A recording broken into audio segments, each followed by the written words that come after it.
सिमखेतमा यस्तो आगो लागि भएको छ यो आगो लाउने चाहिँ धेरै कारवाही गर्नु पर्यो भएन यार यस्तो पनि हुन्छ यार हाम्रो घर जल्न भएको छ निमाउन सकिन्न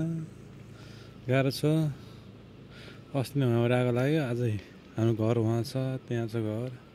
3-4 घर चाहिँ जोखिममा पर्यो है आज चाहिँ गाइस आगो लागि पर्वत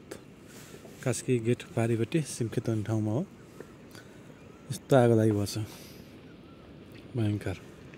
निमाउन सकिन निमाउन गएको सकिएन फर्केर अब घरतिर जान लाग्यो यस्तो आगो लागि भयो केही बोल्दा जस्तो छैन आगो लागिले घर सक्ने भयो हेर्नु त घर छैन उतोको आगो पनि घर छ एउटा दुईटा 2-3टा घरहरू छन् यता माथिपट्टि छन् ढुङ्गा पर्कियो निमाउन गाह्रो भएर फर्केको हाइटो पर